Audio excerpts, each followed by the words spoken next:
Hi folks, this is Reddy, your holistic dentist. Greetings to each and every one of you. My topic today is about COVID-19 and oral health. Now, what is the relevance that we see in relation to COVID patients or people that have experienced COVID and we almost at the tapering of the pandemic, and what's the evidence base in our dental surgeries? In many of the dental groups that I belong to, dentists and myself observe an increase, firstly in dental caries, secondly in gum and bone infections in relation to the housing of the tooth. Now, this is an inflammatory response from a dental perspective. We see it in the mouth, and we're seeing that the color of the tissues of the mouth are more reddish. There's a color discrepancy, and also the texture of the tissues are different. Now, let's relate that to COVID and as a viral infection. We hear people saying that COVID is inflammatory response. Yes, definitely it is. Hence, that is affecting the lungs, what we call the alveoli, and people tend to become more mouth breathers during COVID times and less nasal breathers. That's the nature of the viral infections that cause compromise of lung compliance. Now, people have referred to that during the COVID crisis as the cytokine crisis. Let's highlight a little of that, in terms of how the cytokine crisis has affected the COVID patients and how this in turn affects the oral health. Now, in a cytokine crisis, there's an acute exacerbation perhaps of a chronic infection that becomes over a prolonged period of time, over 3 to 6 weeks, and referred to as a temporary chronic infection, and that it causes the lung infections and causes the lung decrease in compliance. Now, what we're seeing that in the mouth as a similar kind of events in the mouth, whereby patients have got this almost like technically an acute inflammatory response which simulates like a cytokine crisis, where your immunoglobulins, your IgG and IgA has decreased, hence there's inflammatory response more in relation to the gum and bone disease in the area around the housing of the tooth, what we know as periodontitis or early stage what we call a gingivitis. Then we're seeing that in this inflammatory response there is increase in dental caries, but I think there's a different response in relation to dental caries and the gum and bone diseases. If I may explain to this situation that why is it different. Now, we know that in people who are generally mouth breathers, right, and in the cytokine crisis of the lung infections, that they tend to breathe more to the mouth is more open. Hence that they find that when they're sleeping, that this oral opening causes dehydration of the hard tissues, and as a result of that, there is a potential demineralization of enamel and causing early dental caries. Now, there's a few things that needs to be drawn into the discussion and the debate about COVID, the cytokine crises, oral infections, and let's reflect on it. Now, the critical factor that in the COVID crisis situation or the pandemic, that people were working more from home than in the work environment. Hence that we found that in the history of the patients, people have more intermittent eating than they would normally do at work with at regular times.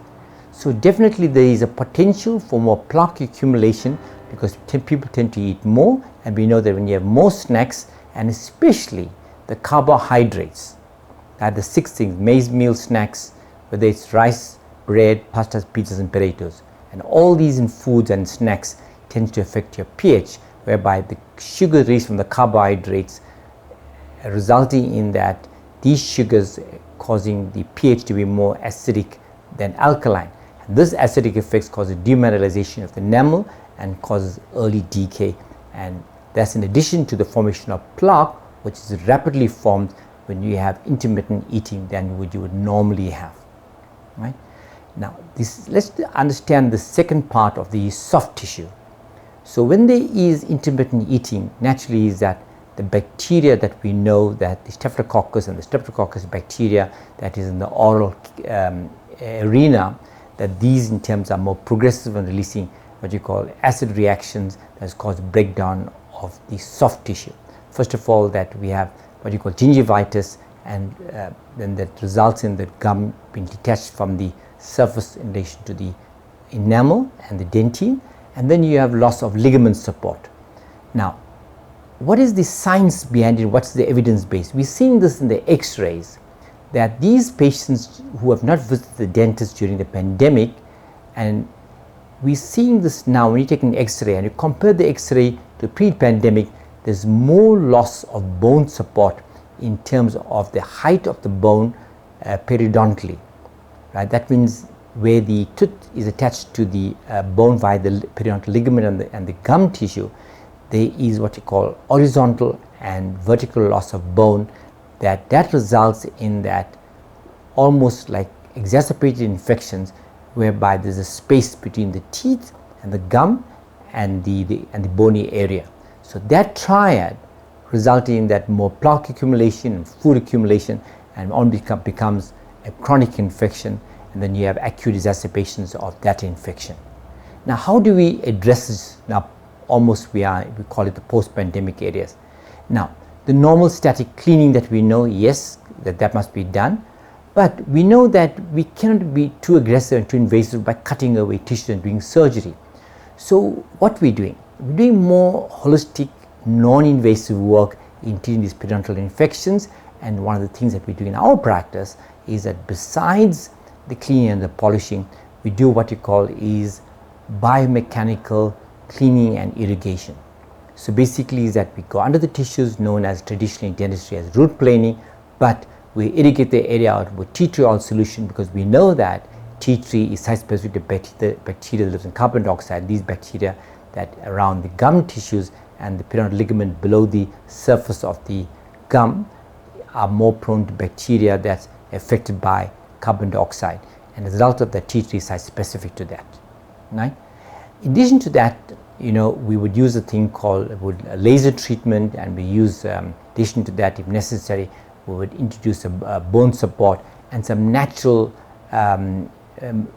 antibacterial medicaments like Perioplus, and Itina has also got something very similar to that from France. So these are how to address the situation in terms of the reversal. And then obviously the normal management of the dental caries, get the necessary restorations done. However, that we've also introduced something very interesting, that the Japanese have developed something called amide paste or tooth mousse, and to remineralize enamel and almost used to reverse early onset of decay by altering the pH. So the amide paste or the tooth mousse works by the process of osmosis into the enamel surfaces, and that in turn arrests the progression of decay. I think it's important to realize in this pandemic that one of the things that we don't talk about and not very widely discussed, how does diet has affected us in the pandemic, right? I think that needs to be addressed, and each one needs to take ownership of it. Almost becomes a change of natural lifestyle. If you want to heal yourself from within. Basically, the dictum says that what you put in is what you get out. So we introduced in our program that alkaline diet in our patients, and we find a tremendous result, both in adults and in children. Because definitely is that when the people who are mouth breathers tend to have an airway compromise issue. But definitely that we would pick this up and take this up at the next set of videos that we will be done. But I suggest that every one of you all that you should press a like button, and you should subscribe, and you'll be in touch for the next set of videos will be forthcoming in the next few weeks. Thank you everybody, and have a great positive energy to heal yourself. There's no better way in the pandemic. The power lies within you to heal yourself. Thank you.